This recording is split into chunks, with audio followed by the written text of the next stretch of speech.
Okay, so last class में भाई मैंने आपको बूटस्ट्रैप इम्प्लीमेंट करके बताया था। अब बूटस्ट्रैप को यूज करके देखते हैं। तो लेट सपोज हम लोग चलते हैं डॉक्स में और यहाँ से नैवबार हम लोग कॉपी करते हैं। नैवबार का कोड और बूटस्ट्रैप एग्जांपल वाले कंपोनेंट में से पेस्ट कर देता हूँ मैं यहाँ पे।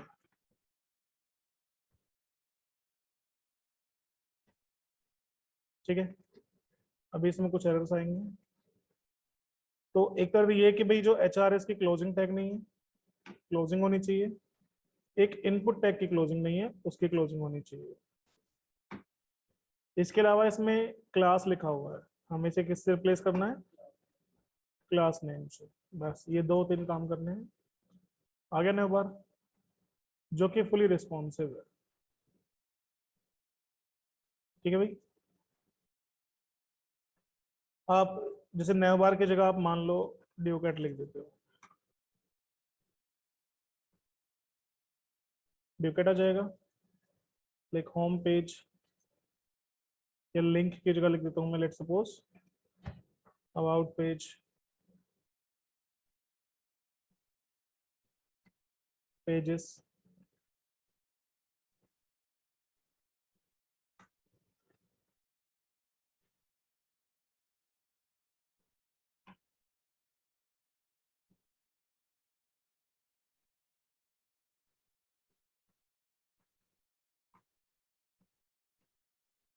ऐसे मतलब कुछ भी पेज बना लिया, ठीक है। डिसेबल्ड लिंक है, इसको हटा देता हूँ।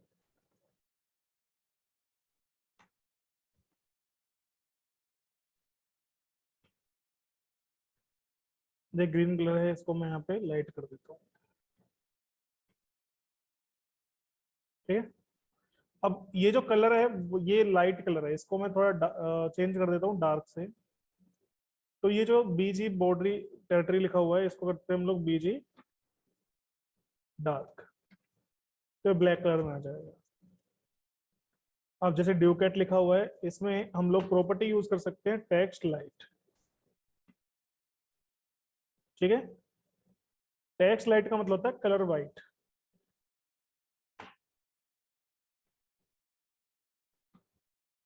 सिंपल है भाई, इस तरह से आपको ये नया बार मिल जाएगा। अगर आपको डार्क नहीं चाहिए तो आप प्राइमरी यूज कर लो, ब्लू कलर में मिल जाएगा। ठीक है, अगर आपको प्राइमरी नहीं चाहिए तो आप सक्सेस यूज कर सकते हो। ठीक है, या फिर आप डेंजर यूज कर सकते हो। वार्निंग, वार्निंग तो अच्छा नहीं लगेगा। इन्फो,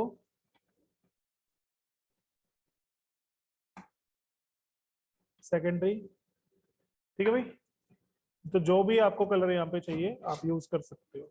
और अगर आपको कोई और कलर चाहिए तो वो आप यूज कर सकते हो। लेट सपोज इसमें एक फाइल बना लेता हूँ मैं, style dot C S S. इसमें क्लास बना लेता हूँ मैं डॉट बैकग्राउंड।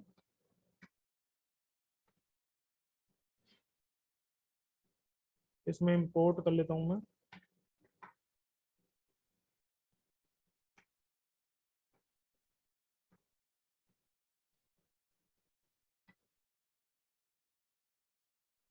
और यहाँ पे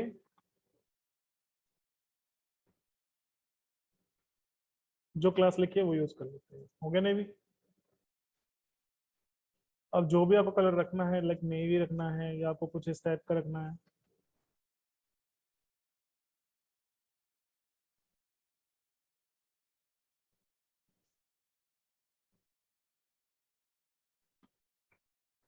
तो वही कलर आप रख सकते हो। ठीक है, सिंपल है भाई। अब मैं आपको कुछ कॉमन प्रॉपर्टीज बता देता हूँ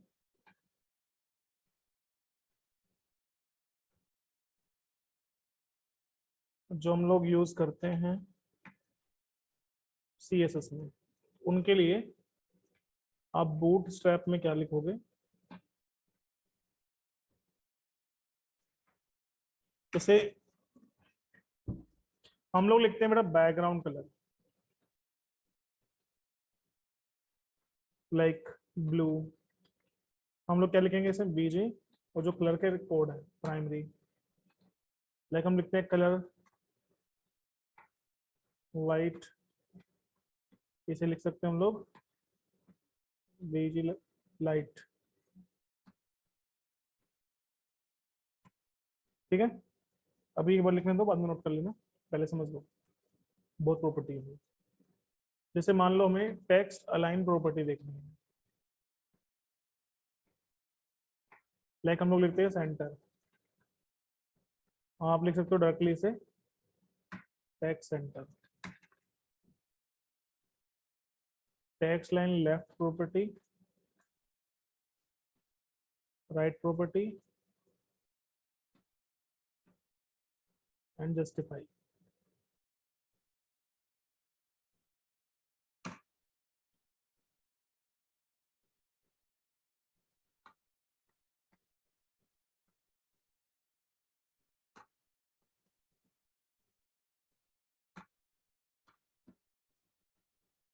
ठीक है, लाइक हम लोग लिखते हैं पैडिंग लाइक 50 पिक्सल। इसके लिए हम लोग लिखेंगे P1 से लेके P5 तक। जैसे हम लोग पैडिंग 50 पिक्सल लिखते हैं तो चारों साइड से अप्लाई होती है, वैसे P लिखोगे वो भी चारों साइड से होगा, जिसमें 1 सबसे कम पैडिंग होती है और 5 सबसे ज्यादा मैक्सिमम पैडिंग होती है। ठीक है,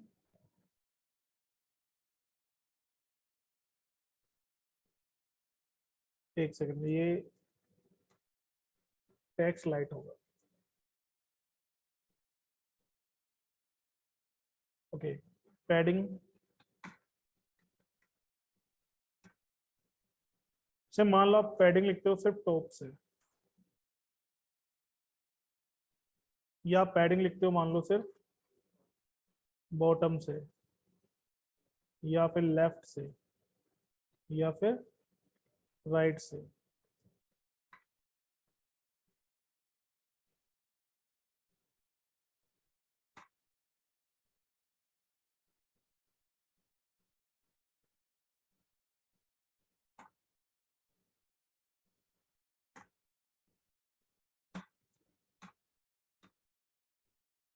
टॉप के लिए लिखेंगे PT, बॉटम के लिए लिखेंगे PB, लेफ्ट के लिए लिखते हैं TL, राइट के लिए लिखते हैं PE, मतलब ईस्ट। अब जैसे ये टॉप बॉटम, इसमें लिखा है पैडिंग 50 पिक्सल और 0, मतलब टॉप बॉटम से 50, लेफ्ट राइट से 0, तो इसे लिखते हैं हम लोग PY। नेक्स्ट है टॉप बॉटम 0, लेफ्ट राइट 50, इसको लिखते हैं PX, एक्सिस मतलब। जैसे पैडिंग की प्रॉपर्टीज हैं वैसे ही हमारी मार्जिन की प्रॉपर्टीज होती हैं।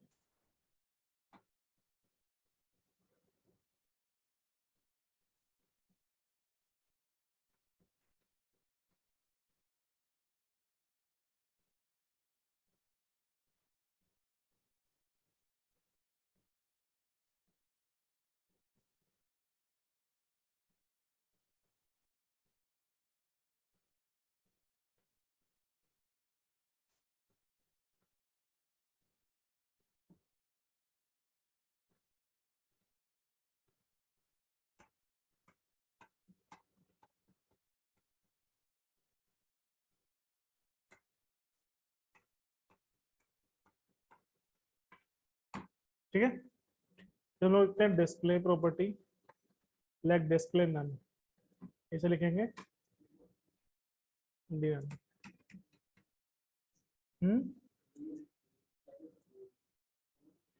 कौन सा वाला? P1 मतलब पैडिंग 1 कम पैडिंग होती है, P5 सबसे ज्यादा पैडिंग होती है। सुन लो यार मैं क्या बोल रहा हूँ, ध्यान तो पता नहीं कहाँ पे है। पैडिंग 1 कम पैडिंग है, थोड़ा कम साइज मिलेगा। पैडिंग 5 मैक्सिमम पैडिंग होती है, जो जिसमें थोड़ा बढ़ जाता है।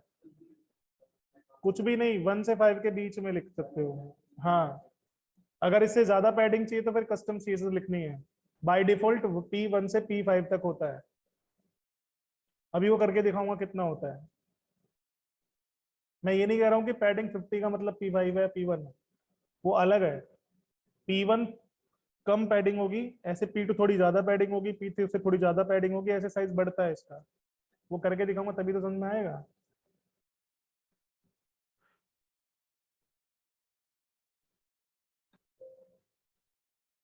ठीक है, हो गया। डिस्प्ले प्रॉपर्टी कहाँ चली गई?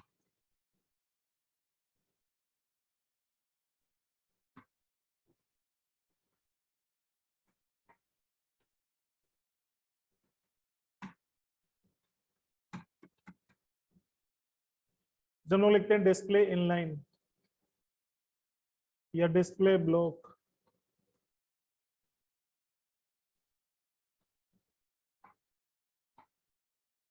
इनलाइन ब्लॉक, फ्लेक्स, ग्रिड,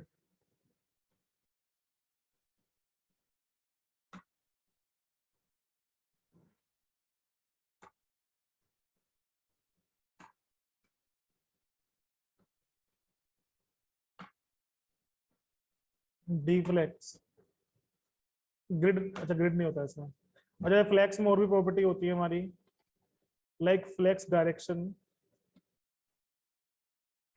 रो। इसे लिख सकते हैं हम लोग फ्लेक्स रो,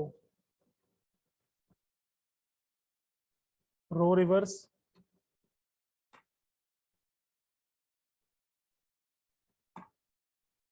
फ्लेक्स रो रिवर्स।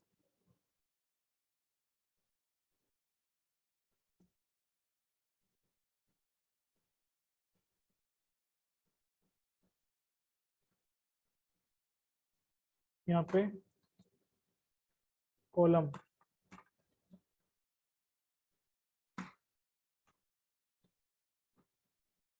फिर हम लोग लिखते हैं जस्टिफाई कंटेंट स्पेस बिटवीन। इसे लिखेंगे justify content between.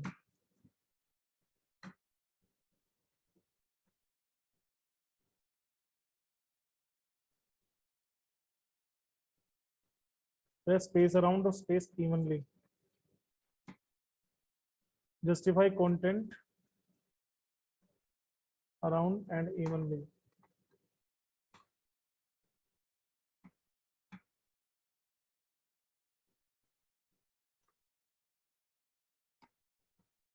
Align items, फिर लिखते हैं हम लोग फ्लेक्स कार्ट।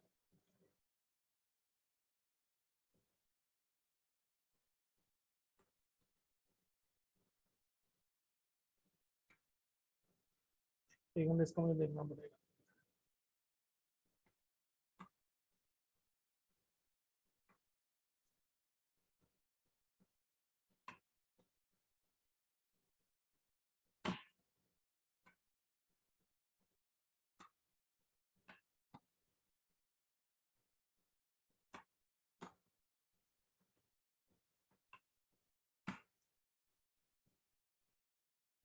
यहाँ फ्लेक्स की प्रॉपर्टीज भी पढ़ सकते हो आप। इसमें लिखा होगा display flex, display inline flex. ठीक है,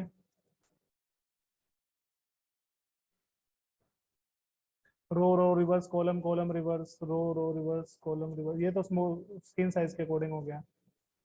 एक इसमें है justify content start, justify content होगा, जस्टिफाई कंटेंट स्टार्ट। एक ऐसे होता है flex and,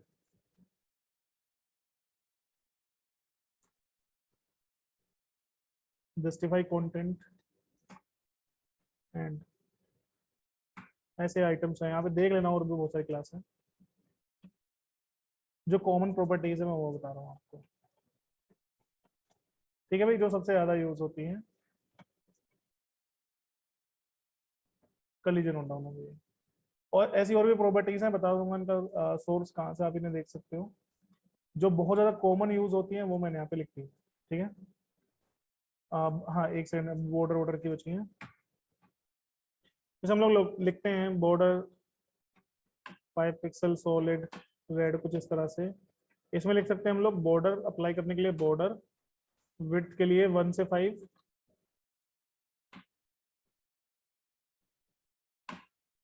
then border colour के लिए वही जैसे प्राइमरी वगैरह कुछ लिखते हैं। इस तरह से अलग अलग प्रॉपर्टीज यूज करनी है हमें बॉर्डर के लिए। ठीक है भाई। बटन्स के लिए क्लास बनी हुई है। बटन के लिए हालांकि सीएसएस में तो कोई प्रॉपर्टी नहीं है, बट इसमें होती है बटन्स के लिए।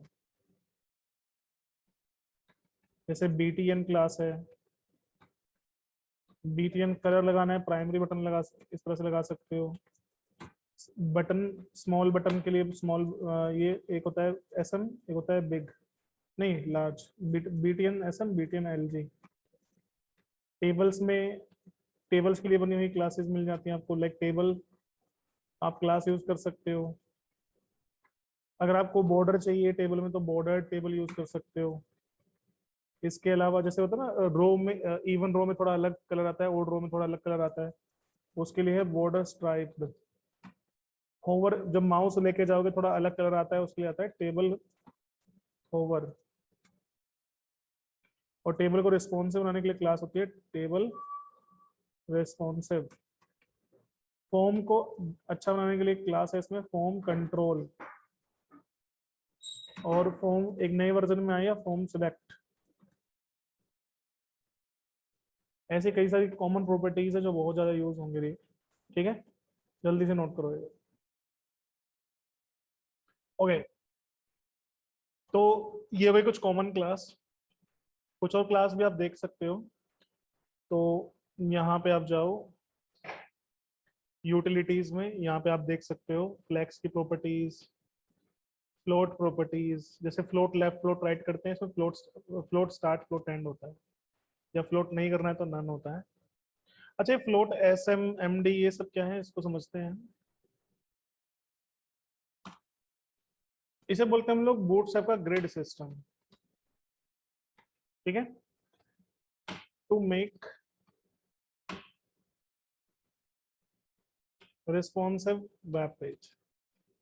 अगर एक वेब पेज को आप रिस्पॉन्सिव बनाना चाहते हो, कि जैसे होता है ना बड़ी स्क्रीन पे अलग टाइप की दिखे, थोड़ी छोटी पे अलग दिखे, फिर थोड़ी और छोटी पे अलग दिखे, तो उसे हम लोग बोलते हैं ग्रिड सिस्टम। ठीक है। अब ग्रिड सिस्टम काम कैसे करता है? ये कुछ इस तरह से काम करता है, जैसे डिव, इसमें क्लास लेंगे रो। ठीक है, मतलब हम हमें जहां भी रिस्पॉन्सिव स्क्रीन बनानी है, रिस्पॉन्सिव आइटम्स बनाने हैं, मेक श्योर कि वो आइटम किसके अंदर होना चाहिए, रो के अंदर होना चाहिए। ठीक है, रिस्पॉन्सिव चीजों बनाने के लिए रो मेन है, मस्ट है, क्योंकि इसी से ग्रिड सिस्टम अप्लाई होता है। ठीक है। अब एक रो में, बूटस्ट्रैप की एक रो में 12 कॉलम होते हैं। ठीक है, वन रो कंटेन्स 12 कॉलम्स। एक रो में 12 कॉलम। अब आपको डिसाइड करना होता है कि जो आपका आइटम है, फॉर एग्जांपल एक इमेज है, वो आपको एक रो में कितनी चाहिए। अगर एक रो में 12 इमेज चाहिए तो एक इमेज एक कॉलम पे। समझ में आया? अगर आपको 6 इमेज चाहिए एक रो में तो एक इमेज 2 कॉलम पे। अगर आपको 4 इमेज चाहिए एक रो में तो एक इमेज 3 कॉलम पे। समझ में आया ना कैसे करना है? ठीक है, तो इसके लिए जो ब्रेक पॉइंट्स होते हैं वो हमें यहाँ पे लगाने होते हैं। ब्रेक पॉइंट्स के लिए क्लास क्या लगेंगी वो हमें यहाँ पे लिखनी होती है। और लेट सपोज इसके अंदर मैं लगा देता हूँ एक image tag src something something, जो भी कुछ है यहाँ पे, जो भी प्रॉपर्टी इसकी लिखनी है। ठीक है। अच्छा, यहाँ पे पढ़ते हैं break points.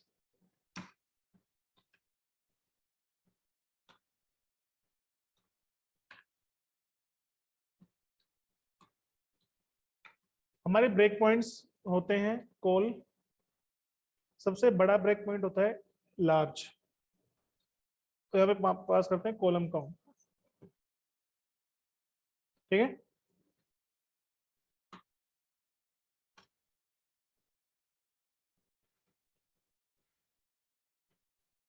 For example call LG1, इसका मतलब 1 रो कंटेन्स 12 आइटम्स, मतलब कि एक रो में एक आइटम। मतलब यहां लिख देता हूं मैं कॉल LG1।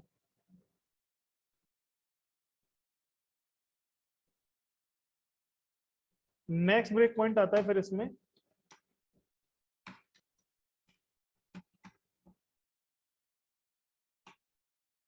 सॉरी मैंने गलत बोला एक्चुअली, मैंने सबसे पहला ब्रेक पॉइंट आता है डबल एक्सएल। ठीक है, LG तो बहुत बाद में आता है, डबल एक्सएल आता है। नेक्स्ट ब्रेक पॉइंट आता है एक्सएल। ठीक है, डबल एक्सएल के बाद एक्सएल। अब मान लो मैं लिख देता हूँ यहाँ पे कॉलम काउंट 2, कॉल एक्सएल 2। इसका मतलब एक आइटम 2 रो पे, तो टोटल आइटम कितने हो गए 6 इन अ रो। देन तीसरा ब्रेक पॉइंट लार्ज होता है, मैं लिख देता हूँ मान लो 3, 3 कॉलम पे एक आइटम। इसका मतलब, एक मिनट, ये क्या लिख दिया मैंने, 1 रो कंटेन्स 4 आइटम्स। भाई 3 पे एक है, 4 हो गए ना। देन ब्रेक पॉइंट आता है MD, मतलब मीडियम। मीडियम स्क्रीन पे मान लो मैंने लिखा 4, इसका मतलब हो गया 3 आइटम एक रो में। देन होता है SM, मींस स्मॉल स्क्रीन। मैं तो मान लो यहाँ पे 6, इसका मतलब 2 आइटम एक रो में।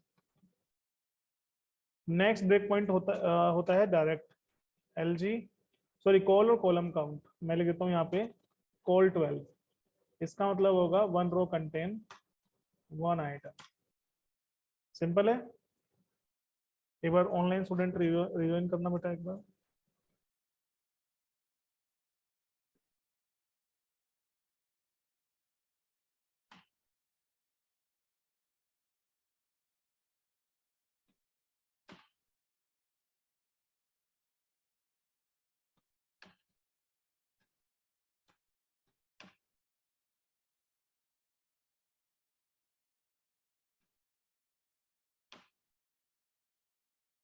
इस तरह से हमें ब्रेक पॉइंट्स लिखने होते हैं। ठीक है भाई,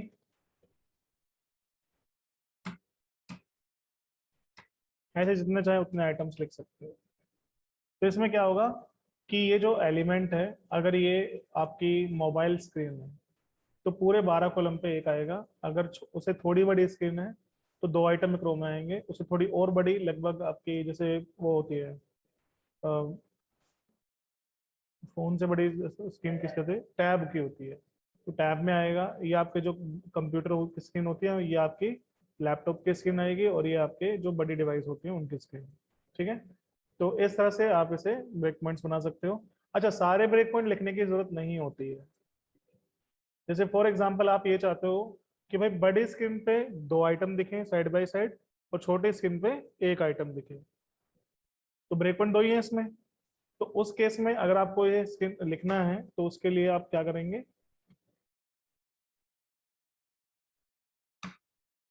जैसे मान लो मेरे पास 2 आइटम है बस। अच्छा, मैं चाहता हूँ कि भाई जो पहला आइटम है ना, ये मीडियम स्क्रीन तक 6 पे रहे, मतलब आधी स्क्रीन पे रहे। तो आप बस एक ब्रेक पॉइंट लिख दो, मीडियम वाला।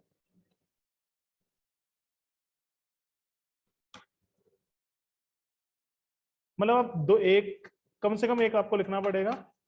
बाकी 2 लिख सकते हो, 3 लिख सकते हो, 4 लिख सकते हो, ऐसे। अब मैंने लिखा कॉल MD6। अब इसमें क्या होगा, मीडियम स्क्रीन तक।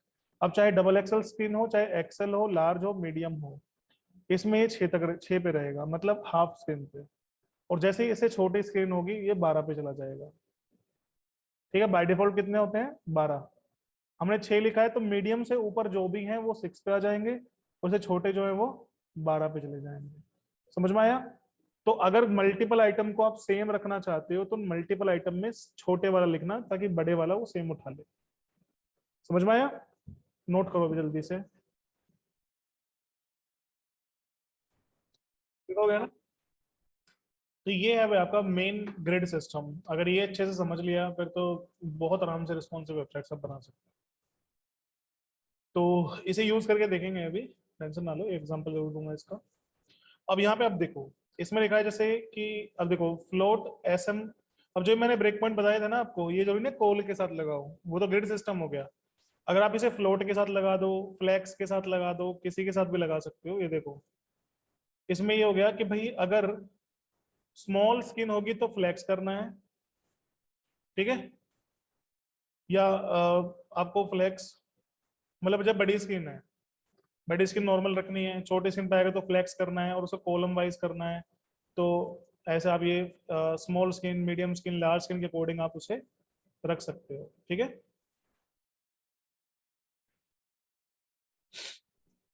ठीक है भाई। चलो अब हम एक काम करते हैं, यहाँ से हमने नया बार तो ले लिया। अब एक ना इमेज स्लाइडर देखते हैं। तो इमेज स्लाइडर के लिए हमें यूज करना है इसमें कैराउजल। तो यहाँ पे चलते हैं हम लोग कंपोनेंट्स के अंदर, और कैराउजल हमें मिल जाते हैं इसके अंदर कुछ इस तरह के। ये कोड मैं यहाँ से कॉपी कर लेता हूँ और बूटस्ट्रैप एग्जांपल में नया बार के बाद में इसे पेस्ट कर देता हूँ। 3 इमेज लगी हुई हैं, इनको मैं क्लोजिंग टैग दे देता हूँ और फॉर्मेट एंड क्लासेस को रिप्लेस कर देता हूँ मैं। एक सेकंड, कंट्रोल शिफ्ट एल से जितने भी आइटम होंगे ना सारे सिलेक्ट हो जाते हैं। ठीक है, कंट्रोल शिफ्ट एल, एल, ठीक है।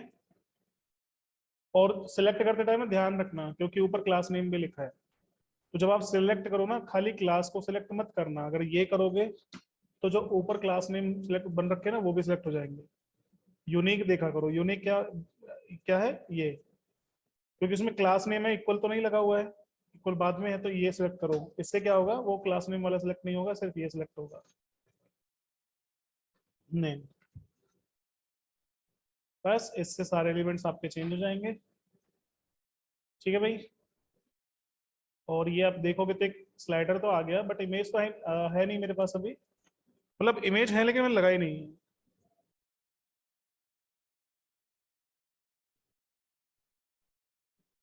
अच्छा, मैंने आपको याद होगा पब्लिक के अंदर इमेजेस को रखा था। मेरे पास यहाँ पे 10 बैनर है, ठीक है।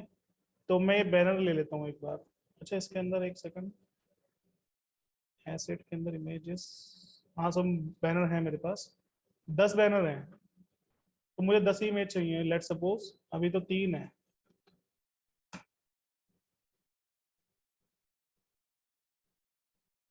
5, 7, 9, 11, एक हटा दो, 10 हो जाएगी। ठीक है भाई। अब ये तो 10 हो जाएंगे लेकिन ये बटन 3 ही है, इन बटन को भी कर देते हैं 10। 3, 5, 7, 9, 11, एक हटा दो, 10 हो जाएगा। अब मैंने पहले वाला सिलेक्ट इसलिए नहीं किया था, इसमें एक्टिव क्लास लगी हुई है, वो थोड़ा अलग है। इंडेक्सिंग ठीक कर दो इनकी।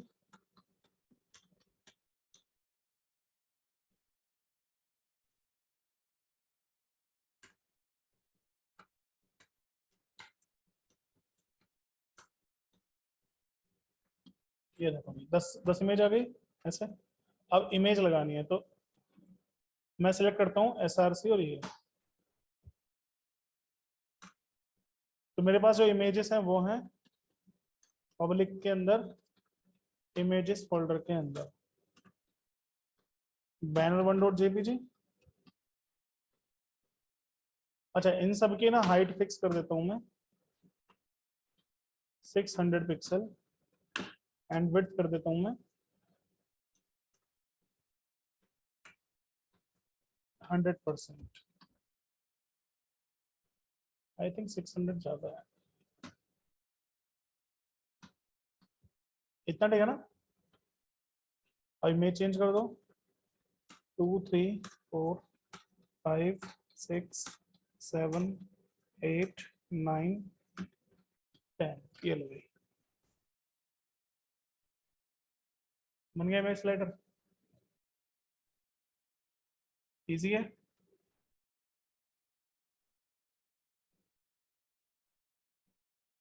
ओके, अब मैं आपको एक चीज दिखाता हूँ इसमें। लेट सपोज इसके अंदर मैं एक बटन बनाता हूँ,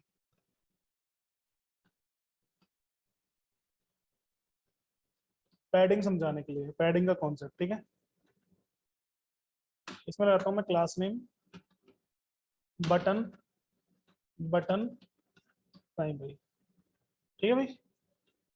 देखो पैडिंग 1, ठीक है, पैडिंग 1 हो गई। पैडिंग 5, अभी डिफरेंस नजर आया। पैडिंग 4 थोड़ी और कम हो जाएगी, पैडिंग 3 और कम हो जाएगी, पैडिंग 2 और कम, पैडिंग 1 और कम। अब समझ में आया डिफरेंस। और अगर मुझे सिर्फ टॉप से चाहिए PT1 टू PT5, तो इसमें सिर्फ टॉप से पैडिंग आएगी। तो मैं लिखता हूँ बी, तो सिर्फ बॉटम से पैडिंग आएगी, ठीक है। मैं तो PY दोनों साइड से पैडिंग आएगी। मैं तो PL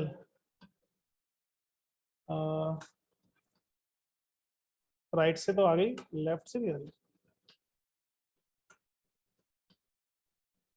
ओ, उसको L जो लिखा था उसको S कर लेना, ईस्ट साउथ होता है, ठीक है।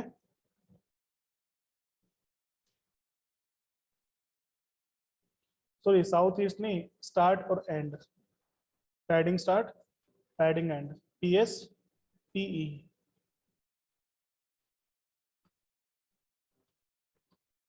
सेम मार्जिन में भी, ठीक है भाई। PX करोगे दोनों साइड से आ जाएगा, और खाली P करोगे चारों साइड से आ जाएगा। ये होती है आपकी पैडिंग मार्जिन। डिफरेंस समझ में आ गया। ये मैं हटा देता हूँ, और लेट सपोज मैं यहाँ पे एक पैडिंग 5 लिख देता हूँ, लाइक लेटेस्ट प्रोडक्ट्स।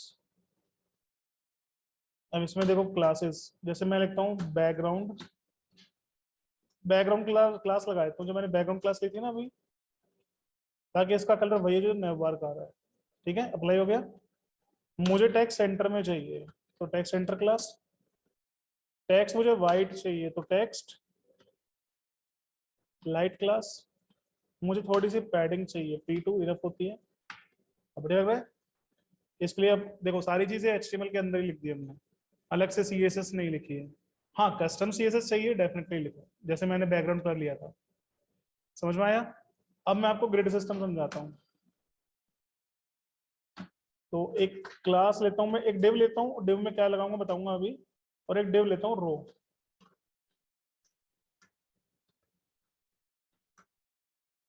लेता हूँ कॉल MD, MD नहीं XXL, मान लो 1 कर देता हूँ मैं। और इसमें लगा देता हूँ मैं कार्ड, कार्ड में इमेज टाइटल वाइटल, तो ये कोड कॉपी करता हूँ मैं, यहाँ पेस्ट कर देता हूँ। ध्यान रखना भाई इसमें स्टाइल ऐसे नहीं लगती, इसलिए स्टाइल को मैं हटा रहा हूँ। या तो अगर लगाना ही है तो फिर स्टाइल को क्या करोगे, डबल करली ब्रेसेस में चेंज करो, विड्थ को ऐसे लिखो, तब ये सेम रहेगा। इमेज की जगह स्लैश लगा दो, ठीक है भाई। अच्छा इमेज की जगह मैं एक काम करता हूँ, यहाँ पे वही इमेज लगा देता हूँ SRC में, इमेजेस के अंदर banner1.jpg, जैसे कि इस तरह से इमेज आ जाएगी।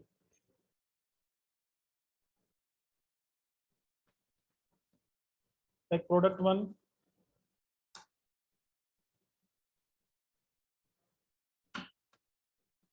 Like add to cart. इसमें मुझे बैकग्राउंड कलर चाहिए, तो मैं ये हटा के लिखूंगा BG। एक सेकंड,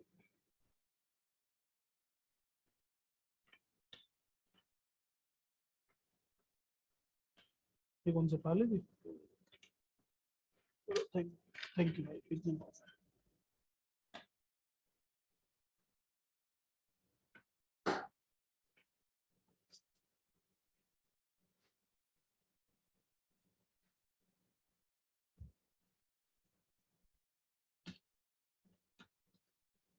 लाइक बैकग्राउंड चाहिए,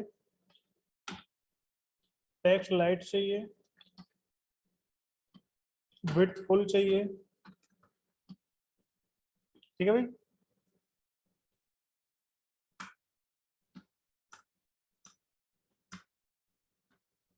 लाइक प्राइस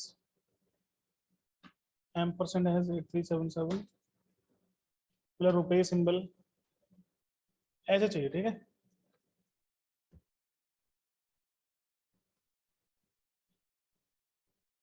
अच्छा यहाँ पे लिख देता हूँ मैं,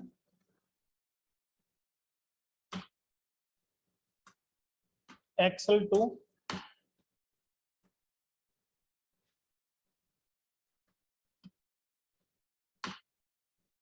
MD3, नहीं LG3 MD4 SM6 12 से इतना कोड कॉपी पेस्ट 2 3 4 5 6 9 10 11 12 13 14 15 16 17 18 19 20 21 22 23 24 इमेज डाल देता हूँ। ये देखो, लेकिन देखो ये एक दूसरे को ऊपर आ रहे हैं ना, ये एक्चुअली इस स्टाइल की वजह से आ रहे हैं। तो ये स्टाइल हटा दो, तब ये प्रॉपर गैप में आ जाएंगे। देखो अभी ठीक है, लेकिन बॉटम से गैप नहीं आ रहा, तो क्या लगा दो सब में क्लास मार्जिन बॉटम 3 मैंने सिलेक्ट कर रखा है, तो सब पे अप्लाई हो जाएगा। मैंने गलती से लिख दिया, मार्जिन बॉटम 3। अभी ठीक है, इमेजेस को मैं चेंज कर देता हूँ।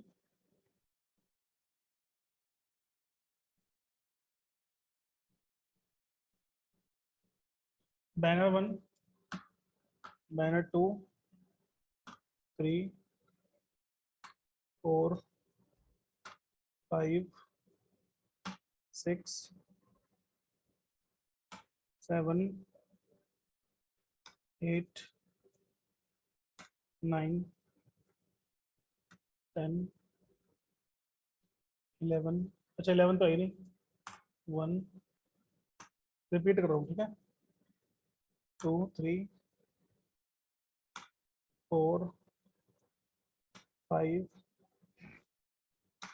6, 7, 8, 9, 10, 1, 2, 3, 4,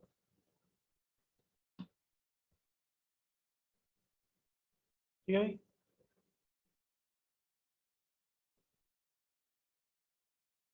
बन गया एक होम पेज काफी अच्छा। अब देखो इंस्पेक्ट करो उसे, बॉटम में रखो, कंसोल पे क्या रहा है।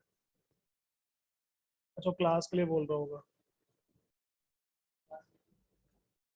तो इसमें जितने भी क्लास लिखे हुए हैं सबको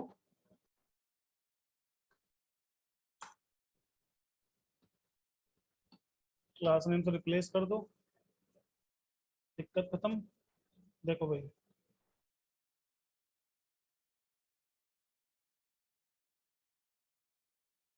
देखो बड़े स्क्रीन पे 12 आइटम आ रहे हैं, थोड़ी छोटे स्क्रीन पे 6 आ जाएंगे। 6 आ गए, 4 आ गए, 3 आ गए, 2, 1,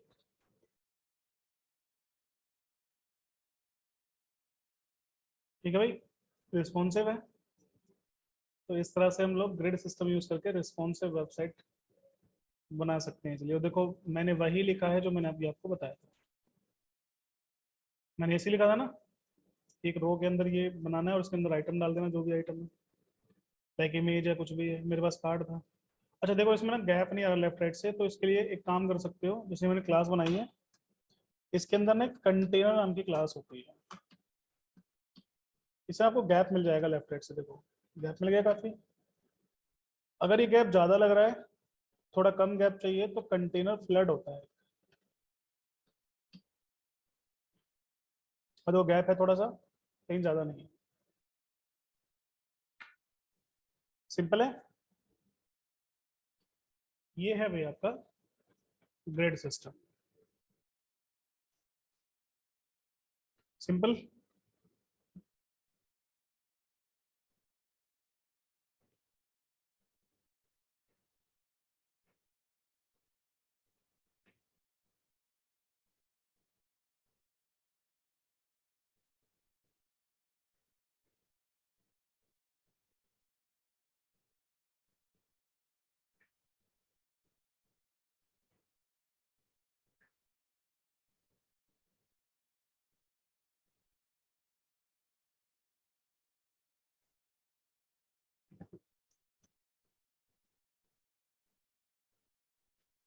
क्लियर भाई।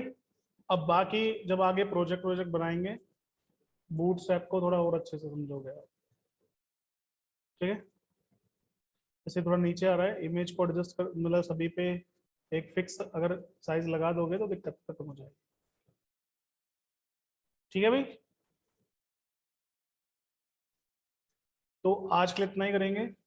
अब इसे ट्राई करो, इसमें फॉर्म लगा लगा के देखो। ठीक है, डिजाइन करके देखो इसे। इसमें फॉर्म लगा के देखो, जैसे फॉर्म कंट्रोल्स काफी सारे मिल जाते हैं आपको इसमें, इस तरह के फॉर्म्स। और भी चीजें हैं इसमें, नैव टैब्स हैं, टैब्स लगाने हैं या प्लेस होल्डर्स लगाने हैं। ऐसी बहुत सारी चीजें हैं जिन्हें इम्प्लीमेंट करके आप देख सकते हो। ठीक है बेटा। तो प्रोजेक्ट में यूज करेंगे आगे डेफिनेटली इसे, तो और भी बहुत सारी चीजें सीखोगे आप। ठीक है। तो इसको अब आप खुद से बना बना के देखो, इसमें बहुत सारी चीजें हैं। यहाँ पे देखो कंपोनेंट्स में कितनी सारी चीजें हैं। कोशिश ये करो कि एक एक करके सभी आइटम्स को यूज कर लो। जैसे मॉडल आपने देखा होगा ना, पॉपअप फॉर्म आते हैं इस तरह के, इसमें आप फॉर्म लगा दो यहाँ पे। इन्हें क्या बोलते हैं? मॉडल बोलते हैं। ठीक है। नीचे स्क्रॉल करोगे और भी कई तरह के एग्जांपल मिल जाएंगे इसमें। बैजेस हैं, बहुत कुछ है, स्पिनर्स हैं। ठीक है भाई। चलो आज के लिए इतना ही, बाकी नेक्स्ट क्लास में इनको ऑफलाइन में कैसे यूज करेंगे बताया तो था मैंने। ऑफलाइन के लिए रवि कल क्लास में नहीं आए थे क्या?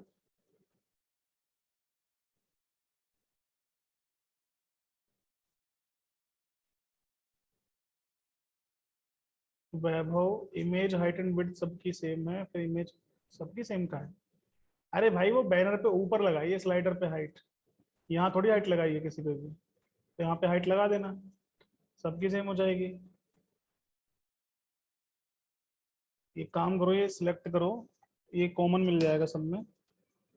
लो यहाँ पे हाइट लगा देता हूँ मैं, लाइक 250 पिक्सल। ज्यादा हो गया, 250, 200 कर देता हूँ। ये लो।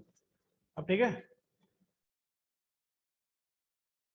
ठीक है, बूटस्ट्रैप को ऑफलाइन कैसे यूज करना है वो मैंने कल को बताया था। बाकी कोई भी चीज़ है आप इसे इजीली यूज कर सकते हो। चलो भाई आज के लिए इतना ही, बाकी नेक्स्ट क्लास।